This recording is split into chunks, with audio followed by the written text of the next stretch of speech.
कहानी शुरू होती है शेख रशीद अहमद साहब से और ख़त्म होती है आज़म सवाती साहब के ऊपर। शेख रशीद अहमद साहब ने दिसंबर 2020 के अंदर एक्सपर्ट हायर किया। हमने कह दिया कि आप जो है वो इस्तीफा दे दें और आप ये कुर्सी जो है वो छोड़ दें। ये ऐसा कट्टा खोलने की कोशिश कर रहे हैं जो इनसे संभाला नहीं जाना।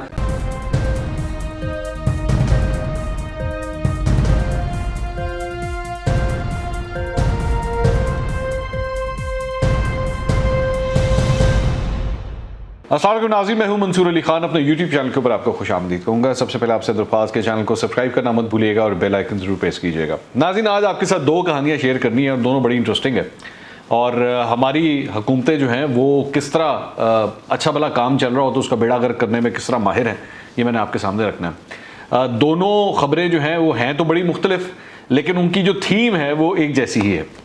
एक का ताल्लुक़ है रेलवे के साथ और एक का ताल्लुक़ है स्पोर्ट्स के साथ।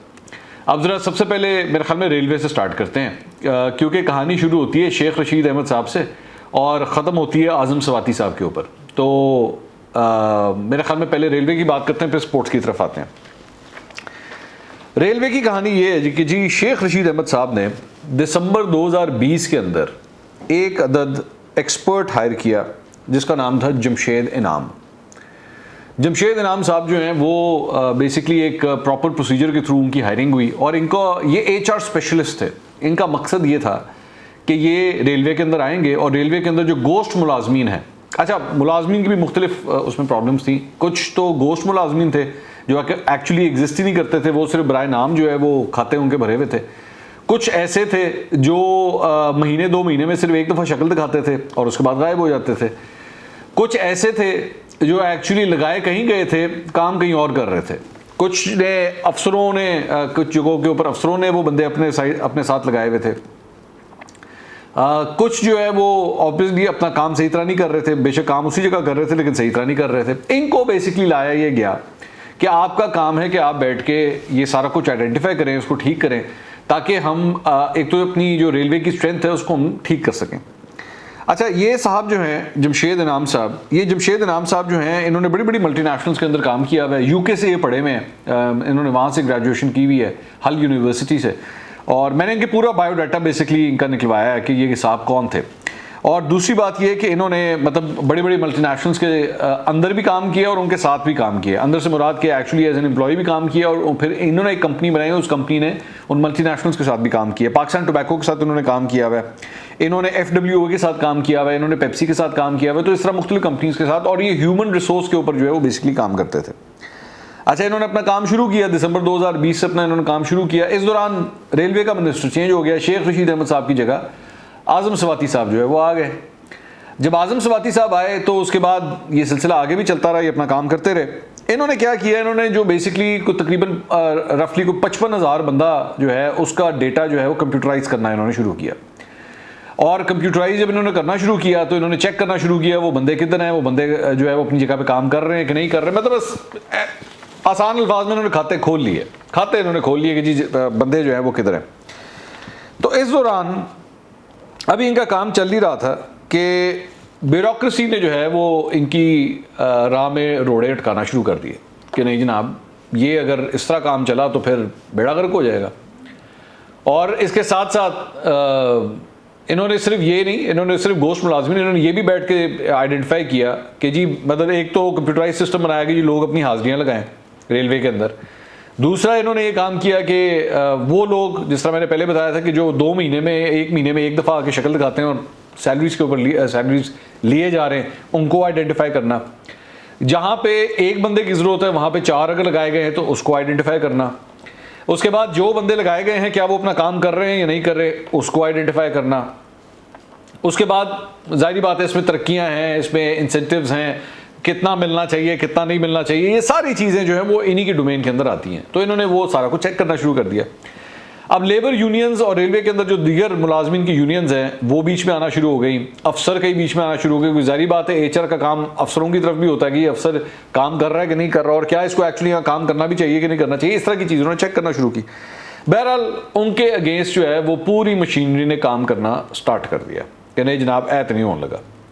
अल्टीमेटली क्या हुआ कि आज से तकरीबन 1 महीना पहले इन्होंने जमशेद इनाम साहब ने अपने ओहदे से इस्तीफ़ा दे दिया और आज उनका इस्तीफ़ा जो है वो कबूल कर लिया गया है और जमशेद इनाम साहब जो एक बहुत बड़ी रुकावट बन के बैठे हुए थे, जो एक्चुअली सीधा करना चाह रहे थे सारे सिस्टम को, उनको उठा के तो उनको मजबूर कर दिया गया कि अपने उहदे से इस्तीफ़ा दे दें और उसके बाद को फारिग कर दिया गया। ना सिर्फ इस तरह फारिग किया गया बल्कि नॉर्मली ऑर्गेनाइजेशंस में होता है कि जब आप बंदा इस्तीफ़ा देता है, फारिग होता है, तो फिर आप उसको बुला के उससे पूछते भी हैं कि जी आपने क्यों इस्तीफ़ा दिया है और आप हमें बताइए, एक HR प्रैक्टिस है कि आप हमें बताइए हम ऑर्गेनाइजेशन को किस तरह बेहतर कर सकते हैं। ऐसे कोई एक्टिविटी नहीं करूँगा, जा रहे हैं तो अच्छा ठीक है जाए। तो एक फॉरेन क्वालिफाइड बंदा जो है आपने उसको इस तरह फारिग कर दिया। तो ये तो था रेलवे का हाल। दूसरी खबर आई है स्पोर्ट्स के हवाले से, और स्पोर्ट्स के हवाले से ये जो रौला है ये बड़ी देर से चल रहा है और मामला वही है ओलंपिक एसोसिएशन और फहमीदा मिर्ज़ा साहिबा के दरमियान। फहमीदा मिर्ज़ा साहिबा कहती हैं कि जी मैंने ओलंपिक एसोसिएशन जो है उनके सदर को मैंने चलने नहीं देना। अब पिछले दिनों उन्होंने बयान भी दिया था कि जी वो हमने कह दिया है कि आप जो है वो इस्तीफ़ा दे दें और आप ये कुर्सी जो है वो छोड़ दें। पाकिस्तान ओलंपिक एसोसिएशन के सदर आरिफ हसन, जनरल रिटायर्ड आरिफ हसन साहब को। अच्छा, मैं इस पर पहले भी वैसे वीलॉग कर चुका हूँ। पहली बात तो आपका डोमेन नहीं है कि आप ये कह सकें, इनके पास अथॉरिटी नहीं है कि ये लेफ्टिनेंट जनरल आरिफ हसन को ये बात कह सकें कि जी आप इस्तीफ़ा दे दें। वो आप नहीं कह सकते, आपके पास है ही नहीं।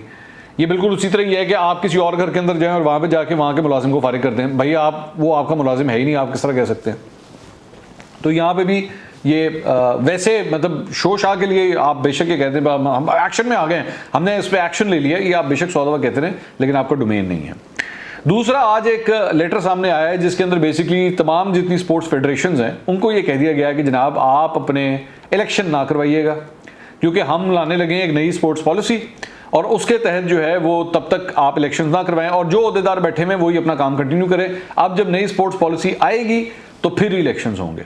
अब ये दोबारा ये वही उसी तरह की बेवकूफ़ी है जो पहले इन्होंने की थी, जो मैंने भी आपको थोड़ी देर पहले बताई है ना कि जी हमने आरिफ हसन साहब को कह दिया कि आप अपना ओहदा छोड़ दें।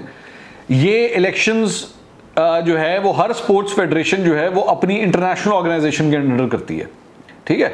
आप उनको ये डिक्टेट नहीं कर सकते कि आप उनको जाके कहें जी आप अपने इलेक्शंस नहीं करवाने।